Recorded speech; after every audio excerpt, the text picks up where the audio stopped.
सभी को नमस्कार। तो कैसे हो आप लोग? बढ़िया ही होंगे। अरे जनवरी तो ऐसे ही चली गई और फरवरी फरफर करके चली जाएगी। कभी इस कॉलेज के धक्के खाओगे, कभी उस कॉलेज के धक्के खाओगे। तो कब तक कॉलेजों के धक्के खाओगे? अगर मेरे बच्चों आईआईटी की तैयारी कर रहे हो, एआईट्रिपल की तैयारी कर रहे हो, आईआईएम की तैयारी कर रहे हो तो ठीक बात भी है। अगर तुम्हें लगता है कि उसमें सिलेक्शन हो जाएगा तो तैयारी करो, लेकिन अगर कुछ रास्ता नहीं दिखाई दे रहा, कुछ पता नहीं चल रहा है तो हाथ पे हाथ धरे रहने का कोई मतलब नहीं है। देखो बच्चों, मेरे प्यारे बच्चों, देखो अगर हम लोग बात करते हैं कॉलेज की, तो कॉलेज के धक्के तो तुम खाओगे ही खाओगे, जाना तो इधर से उधर पड़ता ही है। लेकिन तुम्हें एक बात भी पता है कि आईआईटी आईआईएम में इन सब में एडमिशन लेना बहुत मुश्किल होता है, सीट्स भी बहुत ज्यादा नहीं होती। और दूसरी बात तुम्हें पता है कि हमारी इंडिया की पॉपुलेशन ने तो बिल्कुल झंडे गाड़ रखे हैं, चाइना को भी पीछे छोड़ दिया है। सबसे बड़ी बात तो यह है कि पॉपुलेशन बढ़ती जा रही है, जनसंख्या बढ़ती जा रही है, और हमारे जो सरकारी कॉलेज है वो उतने ही है। एक आधा बढ़ गया होगा, ज्यादा ज्यादा सरकारी कॉलेज एक आधा बढ़ गया होगा या 10 बढ़ गए होंगे, लेकिन जनसंख्या तो बढ़ती जा रही है ना। जनसंख्या ज्यादा है, कॉलेज कम है। तो अब ऐसा तो नहीं हो सकता कि सभी को गवर्नमेंट कॉलेज में ही एडमिशन मिल जाए। तो ऐसे मैं आपके लिए एक रिसर्च लेके आई हूं, एक ऐसी रिसर्च लेके आई हूं, प्राइवेट कॉलेजेस के बारे में एक रिसर्च लेके आई हूं, जिसमें कम फीस में अच्छी एजुकेशन और अच्छी प्लेसमेंट मिल सके, इस हिसाब से कॉलेज लेके आई हूं। अब मैं अपने भाई से मिली थी जो पीसीएस सिलेक्टेड है, ठीक है। तो मेरा एक भाई है जो पीसीएस सिलेक्टेड है, और उससे मेरी बात हुई तो वो बताता था कि हमारा कॉलेज ऐसा होता था, हमारा कॉलेज दीदी हमारा एलपीयू वाला कॉलेज ऐसे होता था, ऐसे होता था। वो एलपीयू से पढ़ाई की थी उसने। तो मैंने बोला तू रुक, मैं अपने आप रिसर्च करती हूँ। सपोज करो मैं एलपीयू के बारे में तुम्हें बताने लग जाऊँ तो तुम्हें लगेगा मैं तो एलपीयू का प्रमोशन कर रही हूँ। तो मैंने बोला कि चलो एक दो कॉलेज उठाते हैं। तो मैंने यहाँ पे 3 कॉलेज उठाए। 3 कॉलेज मैंने बेसिकली लिए जिनका प्लेसमेंट अच्छा है, फीस ठीक है, ठीक है। तो एक मैंने लिया वीआईटी, एक मैंने लिया एलपीयू, एक मैंने लिया एसआरएम। तो आज मैं ना एलपीयू और क्या कहते हैं वीआईटी और एसआरएम, इन तीनों का कंपैरिजन करवाने वाली हूँ।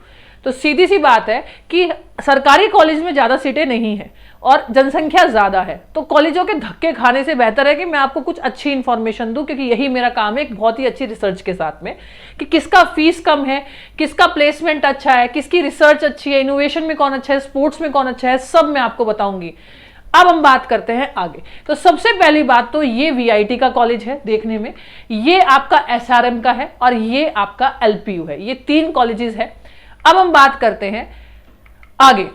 एनआईएफ रैंकिंग, कभी भी हम कोई कॉलेज देखते हैं तो ज्यादातर बच्चे जब रिसर्च की बात करते हैं तो एनआईआरएफ रैंकिंग की बात करते हैं। तो वीआईटी की एनआईआरएफ रैंकिंग 9 है, एसआरएम की 19 है, एलपीयू की 47 है। तो वीआईटी की एनआरएफ रैंकिंग अच्छी है। तो खाली रैंकिंग के बेसिस पे हम कॉलेज में एडमिशन नहीं ले सकते। जो फैसिलिटी हमें वहां मिलने वाली है, जो प्लेसमेंट हमें वहां मिलने वाली है, जो इंटरनेशनल एक्सपोजर हमें वहां मिलने वाला है, उसी बेस पे हम लोग एडमिशन लेते हैं। अगर मेरा बेटा या मेरी बेटी एडमिशन लेगी तो खाली एनआरएफ रैंकिंग के ऊपर मैं कभी भी उसको एडमिशन के लिए नहीं बोलूंगी। अब हम आगे बढ़ते हैं कि जॉब प्लेसमेंट। अच्छा, सबसे इंपॉर्टेंट चीज है भैया प्लेसमेंट। देखो मेरी बात सुनो, अगर हो आप गांव से बिलोंग करते हो, मिडिल क्लास फैमिली से बिलोंग करते हो, तो आपके माँ बाप को, हमारी भाषा में बोलते हैं भाई माँ बाप को कुछ नहीं पता होता, क्योंकि वो बेचारों ने अपनी जिंदगी तो कैसे जी है उन्हें पता है। वो चाहते हैं कि जो उन्होंने कमाया, जो उनकी संपत्ति है, वो एक ऐसी जगह लगे जहां से भैया तुम्हारी लाइफ सेट रहे, ठीक है। तो जॉब प्लेसमेंट सबसे जरूरी है। अगर हम प्लेसमेंट की बात करते हैं तो वीआईटी में विजिट करती है, आती है 771 कंपनियां, जिसमें जो पैकेज रहा है हाईएस्ट वो 75 एलपीए का रहा है, ठीक है। और एसआरएम में 600 कंपनियां आती है, जिसमें सबसे हाईएस्ट पैकेज 42.5 एलपीए रहा है, ठीक है। अगर हम लोग बात करते हैं एलपीयू की, तो इसके अंदर 2000 कंपनियां आती है, जिसमें हाईएस्ट पैकेज 64 लाख रहा है, और इंडिया के बाहर भी लगभग 3 करोड़ रहा है। तो अगर मैं अभी यहां पे बात करूं रैंकिंग की, एनआरएफ रैंकिंग एलपीयू की 47 थी, हाईएस्ट किसकी थी? वीआईटी की थी। लेकिन रैंकिंग के हिसाब से देखूं तो भैया सबसे ज्यादा पैकेज तो एलपीयू का है, जबकि रैंकिंग कम थी। तो मैंने ये बोला ना, रैंकिंग के हिसाब से तो हम देख ही नहीं सकते, हमें तो बहुत सारी चीजें देखनी होती है। तो एलपीयू का 64 है, बाहर का 3 करोड़ है, एसआरएम का 42 है, और इसकी देखो रैंकिंग कितनी अच्छी थी, तब भी इसका पैकेज उतना मतलब बीट ही नहीं कर पा रहा है एलपीयू के पैकेज से, ठीक है। तो एलपीयू का प्लेसमेंट पैकेज मुझे ज्यादा बेहतर लगा है, और इसलिए भी बेहतर लगा है कि चलो हाईएस्ट 64 है, लेकिन यहाँ पे 2000 कंपनियां विजिट कर रही है, और यहाँ पे कुल 700 कुछ। तो यानी कहने का मतलब है जितनी कंपनियां विजिट करेगी तो उतने तो चांसेस बहुत ज्यादा है हमारे लिए, बच्चों के लिए बहुत ज्यादा है। ठीक है, तो फीस की भी बात कर लेते हैं भाई, क्योंकि फीस भी मैटर करती है। ठीक है, तो कैंपस एरिया और कैंपस के फीस की बात कर लेते हैं, कैंपस के लाइफ की बात कर लेते हैं, कैंपस लाइफ कैसी है। तो ये 372 एकड़ का एरिया है।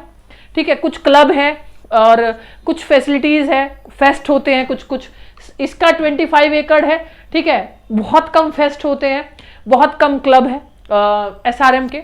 और एलपीयू का जो है लगभग 250 student organisation and many fest celebration, बहुत सारे ऑर्गेनाइजेशन हैं, बहुत सारे फेस्ट होते हैं।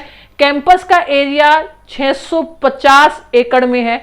फिर एलपीयू कहीं ना कहीं बीट कर रहे हैं इन दोनों कॉलेजेस को।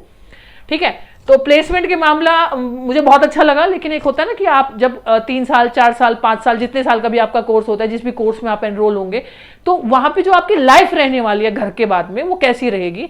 तो यहाँ पे कहीं ना कहीं एक्सपोजर मुझे या इन्वायरमेंटली एक अच्छा डेवलपमेंट बच्चों के लिए मुझे लगा, क्योंकि एरिया काफी बड़ा है, बहुत सारी चीजें हो रही है। ठीक है, स्पोर्ट्स के मामले में, क्योंकि स्पोर्ट्स लाइफ का एक बहुत इंपॉर्टेंट रोल होता है, और कुछ कुछ बच्चे जो होते हैं वो अपना करियर स्पोर्ट्स के अंदर ही बनाते हैं। तो स्पोर्ट्स में क्या है, ठीक है, तो स्पोर्ट्स की अगर बात करें, ग्राउंड लेवल पे बात करें, तो स्पोर्ट्स की फैसिलिटी वीआईटी में गुड है। ठीक है, मतलब सिर्फ बोल सकते हैं हाँ है, जैसे सब कॉलेज में होती है तो फैसिलिटी है, सेम कहीं ना कहीं अच्छी फैसिलिटी है, ग्राउंड भी है, खेलने के लिए मैदान वगैरह है, तो इसकी भी फैसिलिटी हम बोल सकते हैं गुड है। लेकिन कोई ऐसी अचीवमेंट नहीं बोल सकते जो कि एसआरएम ने या वीआईटी ने की है। लेकिन बेसिकली इंटरनेशनल लेवल पे अचीवमेंट एलपीयू के अंदर देखे गए हैं, और हमारे जाने माने एथलीट नीरज चोपड़ा जो है वो एलपीयू के ही स्टूडेंट रहे हैं। तो Neeraj Chopra is a student of LPU, और यहां पे सबसे recently LPU secured second position in Khelo India games.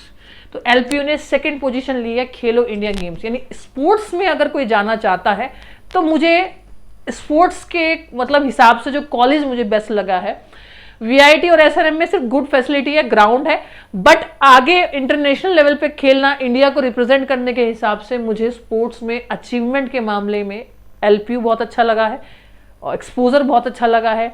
और मतलब पढ़ाई, देखो पढ़ाई में पैकेज बहुत अच्छा है, और एरिया बहुत ज़्यादा है, फेस्ट होते हैं बच्चों के लिए, साथ में स्पोर्ट्स में भी बहुत अच्छा है। यानी हमें सारी चीज़ एक ही पैकेज के अंदर मिल रही है। अब अगर हम बात करें इंटरनेशनल एक्सपोजर की बात करते हैं, तो यहाँ पे इंटरनेशनल एक्सपोजर क्या करता है, मोस्टली इंडिया के जो स्टूडेंट है वो डिग्री परस्यू करते हैं, लेकिन बहुत कम फॉरेन यूनिवर्सिटी, जो बाहर की यूनिवर्सिटी, उनके साथ बहुत कम कोलैबोरेशन है। सेम वीआईटी और आरएसएम दोनों का एक ही हाल है। ठीक है, दोनों का बाहर की फॉरेन यूनिवर्सिटी के साथ कम कोलैब है। ठीक है, और मोस्टली इंडियन स्टूडेंट ही जो डिग्री परस्यू करते हैं, mostly Indian student are pursuing degree and very less collaboration with foreign university. ठीक है, अगर हम लोग एलपीयू की बात करते हैं तो भाई साहब एलपीयू की बात सुनो। एलपीयू का जो है 2+2 क्रेडिट ट्रांसफर प्रोग्राम है, अगर किसी को दिक्कत हो तो मैंने यहाँ पे लिख रखा है। और 2+2 क्रेडिट प्रोग्राम है इंटरनेशनल एक्सपोजर के लिए, और लगभग 50+ कंट्रीज के स्टूडेंट जो है वो परस्यू कर रहे हैं एलपीयू से डिग्री। यानी बाहर के कंट्रीज के जो स्टूडेंट है वो भी परस्यू कर रहे हैं। 2+2 क्रेडिट प्रोग्राम है टू गेट इंटरनेशनल एक्सपोजर। तो एलपीयू कहीं मायने में बेस्ट रिसर्च में, मुझे इनोवेशन में, या फिर स्पोर्ट्स में, या फिर पैकेज में मुझे काफ़ी बेटर लगा है।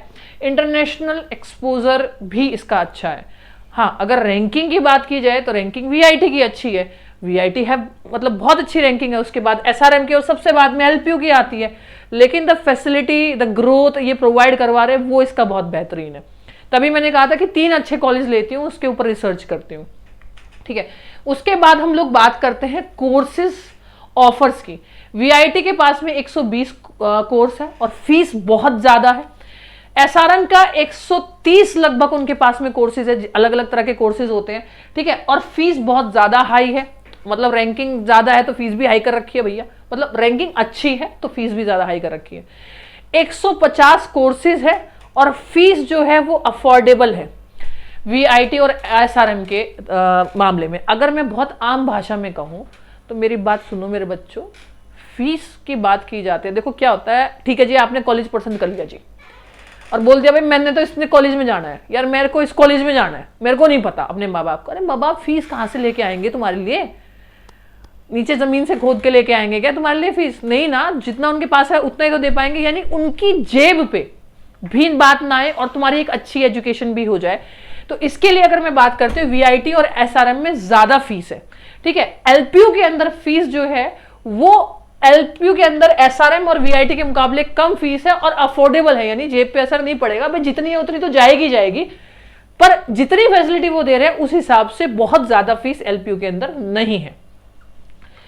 तो फीस की भी सॉल्यूशन हो गया, ठीक है। रिसर्च एंड इनोवेशन जो बचता है वीआईटी, एसआरएम और एलपीयू का क्या है, देखो अगर हम लोग बात करें एसआरएम की, तो एसआरएम के लगभग 15,000 पब्लिकेशन है, ठीक है, और शो पेटेंट है और 4 कोलैबोरेशन है, ठीक है। बहुत सारी जो इंफॉर्मेशन है वो यहाँ पे ज्यादा मुझे नहीं लगता कि इतनी जरूरत है, क्योंकि जितनी इंफॉर्मेशन मुझे देनी चाहिए इतनी है, ठीक है। और लगभग 16200 के लगभग बात करें पब्लिकेशन है, ठीक है। 64500 के प्लस इनके पास में स्कॉपस सिटेशंस है और फंडेड प्रोजेक्ट है, बहुत सारे टाइअप्स है वर्ल्ड वाइड, बहुत सारे एलपीयू के 500 प्लस तो टाइअप्स है, ठीक है।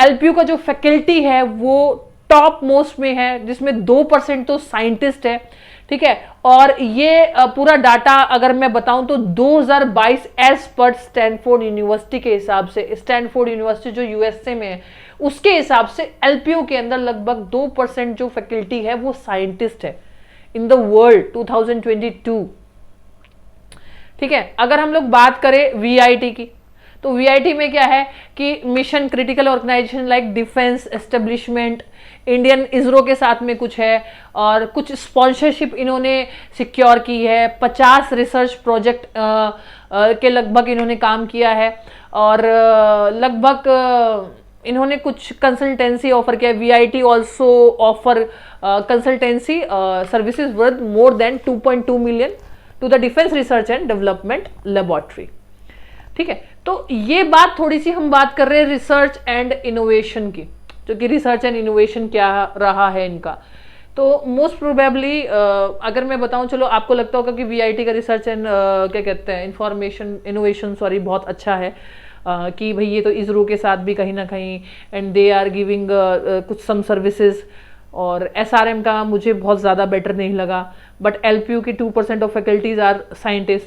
तो अगर मैं बेसिकली बात करूं, बहुत मोटी अच्छी बात करूं, कोई बच्चा जब एडमिशन लेने जाएगा तो रिसर्च एंड इनोवेशन पे ध्यान नहीं देगा, मोटी जो बातें हैं उन पे जिस पे वो ध्यान देने वाला है वो देने वाला है। कोई भी बच्चा अगर एडमिशन लेने जाता है यूनिवर्सिटी के अंदर तो वो देखेगा कि कोर्स का फी कितना है, कोर्स कितने हैं, ठीक है, एक्सपोजर कितना है, ठीक है, और स्पोर्ट्स में क्या फैसिलिटी है जिसे स्पोर्ट्स में जाना है, या फिर अगर मैं बात करूं कि कैंपस की लाइफ कैसी है, या फिर प्लेसमेंट। और प्लेसमेंट सबसे इंपॉर्टेंट चीज़ है, क्योंकि आप कहीं पे भी एडमिशन ले लो, लास्ट में भैया ऑल थिंग इज भैया सबसे बड़ा रुपया, लास्ट में तुम लोगों को कितने का पैकेज लग रहा है वो बहुत इंपॉर्टेंट है। तो देखो इतनी रिसर्च करने ना मेरी बैंड बच जाती है, लेकिन बैंड तो बजती रहेगी। तुम लोगों को भी शायद रिसर्च से ये समझ में आ गया होगा कि किस कॉलेज के अंदर आप लोगों को एडमिशन लेना है और किस कॉलेज के अंदर आपको एडमिशन नहीं लेना है, किस कॉलेज के अंदर जाना है और अपना फ्यूचर डिसाइड करना है। ऐसी रिसर्च कॉलेजेस की और सिलेबस की मैं आप लोगों के सामने और कुछ ऐसी ही वीडियोस लेके आती रहूंगी। तब तक के लिए जय हिंद, जय भारत, मिलते हैं आप लोगों से जल्दी।